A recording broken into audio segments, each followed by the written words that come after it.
안녕하세요. 오늘의 경매 이하상입니다. 이번 시간에는 제주 앞바다가 보이는 주택입니다. 여러분들 경매 물건 보시다 보면 제주도에 이러한 주택이나 건물뿐만 아니라 토지도 찾기 힘든데요. 최근 5월에 온평리에 있었던 상가주택 생각나시나요? 무려 66명이나 입찰을 했었던 이유도 그 물건이 바다를 품고 있었기 때문입니다. 그래서 아쉽게 놓치신 분들 이번 시간 집중해 주시고요. 본 물건은 권리 분석상 좀 애매한 부분도 있고 출구 전략에 대한 제 사견도 공유해 드리도록 하겠습니다. 오늘의 경매에서는 7월 5일 날 개강하는 구룩가에 모집 중입니다. 절반 이상 접수하셨는데요. 아직 놓치신 분들 이 영상 오른쪽 상단에 전화번호 있으니까 연락 주시고요. 저희 구룩가에는 한 기수에 12명만 모집하고 있습니다. 자, 여러분들 경매 물건 손쉽게 보실 수 있게 어플 만들었는데요. 다운로드 받으시면 전국에서 진행 중인 경매 물건 무료로 열람하실 수 있고요. 물건 보시다 궁금한 사항 있으면 언제든지 연락 주시길 바라겠습니다. 출발해 보도록 하지요. 본 영상은 스피드 옥션과 함께합니다. 사건 번호 2021 타경 4224 제주지방법원에서 6월 21일 날 경매 진행 될 예정입니다. 신건임에도 많은 분들이 관심 있게 보고 계신데요. 소재지는 제주도 서귀포시 남원읍 하레리 63-1번지, 주용도는 주택입니다. 토지 면적은 약 140평, 넓은 편입니다. 건물 면적은 건축물 대장상 약 21평인데 제시의 건물 매각에서 제외된 평수가 더 큽니다. 26.53평이고요. 본 주택은 3억 5,400에 감정 잡혀 있습니다. 위치를 보도록 할게요. 자, 제주도 위쪽 보시면 제주공항에서 직선거리로 쭉 내려오면 서귀포시 보입니다. 여기 새소각이라고 제주 여행 가신 분들은 한 번쯤 가볼 만한 관광지인데요. 저도 예전에 갔던 기억이 납니다. 그리 멀지 않은 올레길을 따라서 본건이 자리 잡고 있습니다. 보이시죠? 자, 계속 보도록 하겠습니다. 위치 보시면요. 위성지도 보면요. 제주 앞바다를 이렇게 품고 있습니다.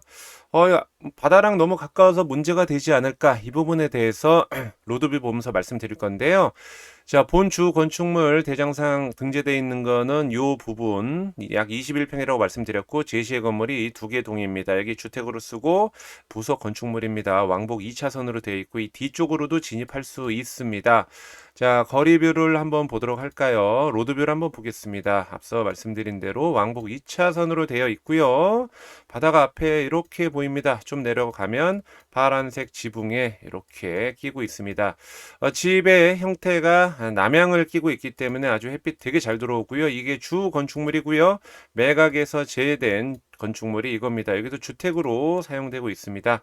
자, 그리고 요 부분 있지 않습니까? 요 부분도 이 경매 물건의 토지에 포함되어 있습니다. 상당히 햇빛 잘 들어오네요. 자, 계속 들어가면 여기는 이제 절로 들어간 입구 있고 이 밑으로도 내려갈 수 있습니다. 다른 방향에서 본 로드뷰 한번 보도록 하겠습니다. 자, 보시면 한 이쯤에서 볼까요? 자, 이렇게 내려와 보면 아까 오른쪽 계단 있지 않습니까? 계단 타고 쭉 내려오면은 이렇게 바닷물이 들어오는 여기서 뭐 수영해도 좋을 것 같아요.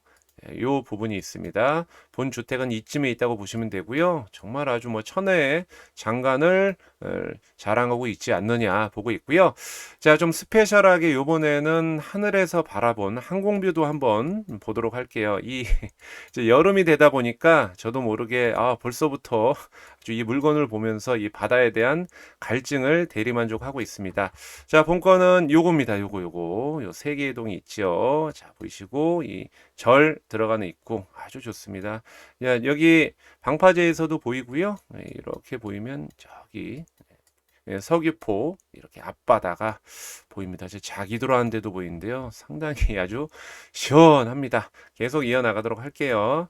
자, 본 주택 같은 경우는 상당히 오래됐습니다. 보존 등기를 1990년에 했으니까 1989년이나 8년에 지어졌을 건데요. 자, 토지 감정이 3억 4천이고요. 건물 감정이 1,000만 원에 불과합니다. 제시의 건물도 1,100밖에 안 됩니다.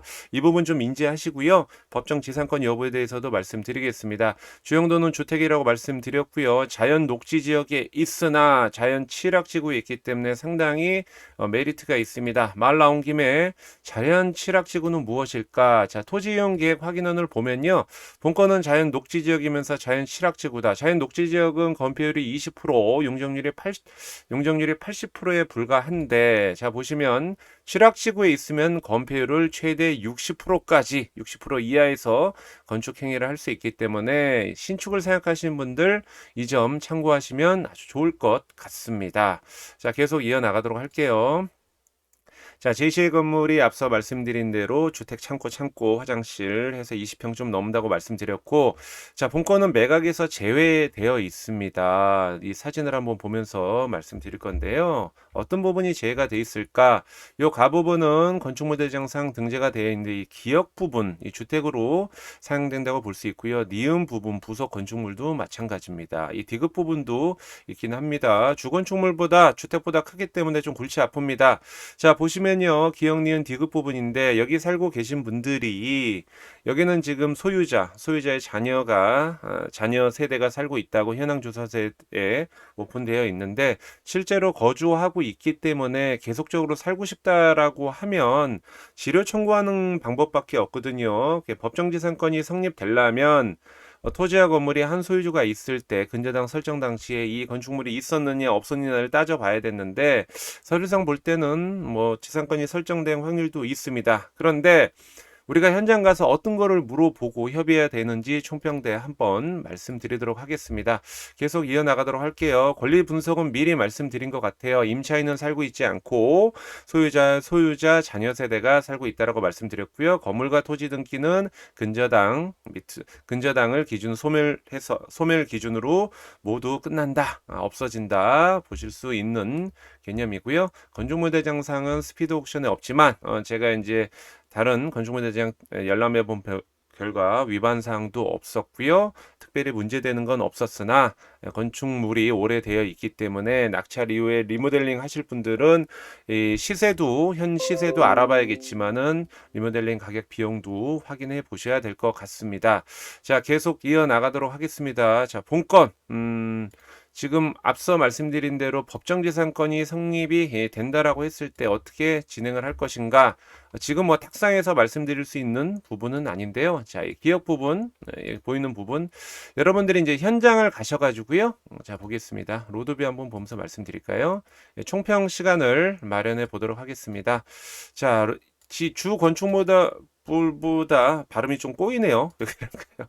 주 건축물보다 좀 큰 이 주택물 어떻게 해결할 것인가 현장 가셔가지고요. 현장 가시면은 좀 서울에서 가신 분들도 많을 거 아닙니까? 좀 어렵더라도 여기 점유하고 계신 소유자 겸 채무자 만나셔가지고 계속 거주하실 건지 좀 여쭤보셔야 될 것 같고요. 만약에 나는 계속 거주할 거다 그렇게 되면 이제 우리가 지료밖에 청구할 수밖에 없고요. 지료를 체납했을 때 뭐 철거 소송이나 채권이 쌓이면 강제 경매를 할 수 있는데 그렇게 하려면 시간이 좀 많이 걸립니다. 적게는 1년, 많게는 1년 이상 걸릴 수 있기 때문에 거주를 계속 하시려고 해도 어쨌든 여기 안에 계신 분들이 지료를 내가면서 살 수 있을지는 불투명하기 때문에 그들의 의지에 대해서 정확한 면담을 해야 되고요. 낙찰 이후에 이분들께서 뭐 갈 데가 없어서 계속 거주해야 된다고 하면 법률적인 좀 검토도 하셔야 될 것 같습니다. 저는 그렇게 좀 판단을 하고요. 일단은 법정지상권 성립 요소 여지가 있기 때문에 대출 부분에 있어서는 핸디캡이 있으니까 입찰하고자 하시는 분들 반드시 자금에 대한 부분 계획 세우시길 바라고요. 마지막으로 이 물건 끝내기 전에 아까 봤던 이 항공사진을 보면서 마무리해 드리겠습니다. 참, 저도 경매 물건 보다 보면 정말 이렇게 제주 앞바다 보이는 물건 찾기 힘든데 법정 재산권이고 뭐고 보이지도 않습니다. 이 풍광 위치에서. 그리고 제가 이제 만약에 입찰을 해서 낙찰을 받는다고 하면 이 모든 게 잘 해결이 되면 과감하게 이제 신축을 해서요. 저도 좀 살고 제주 한 달 살이 하는 그런 테마로 에어비앤비 숙박으로 해도요. 1년 내내 숙박을 돌리지 않더라도 뭐 성수기에만 이렇게 좀 진행해도 충분히 가치가 있을 것 같고 저 자신도 뭐 한 달 정도 제주도 가면 여기서 좀 살고 싶다. 이렇게 보고 있고요. 자, 마지막으로 신축을 계획하시는 분들은 뭐 지금 여기 보겠습니다. 보시면 건축계획 심의 대상이라고 쓰여져 있는데 바닷가 바로 앞에 있다 보니까 안전상 문제가 있는지 이런 거에 대해서 이야기하는 건데 경관지구가 아니라면은 제 경험상 큰 문제가 없을 것 같은데 현장 가시면 해당 지자체와 또 앞에 있는 건축사무소 가서 상담해 보시고요. 자, 역사 문화 환경 보존 지역도 뭔가 신축을 하는데 걸림돌이 될 수 있는지 이 부분도 확인해 보시길 바라겠습니다. 여러분들 이번 시간에 아주 저도 재밌는 시간 마련해 봤는데 성투하시길 바라겠습니다. 네이버 카페 오늘의 경매에 가입하시면 경매뿐만 아니라 부동산에 관한 모든 정보를 교류하고 있습니다. 많이 가입하셔서 소통하는 카페가 되었으면 좋겠습니다. 지금까지 오늘의 경매 이하성 대표였습니다. 감사합니다.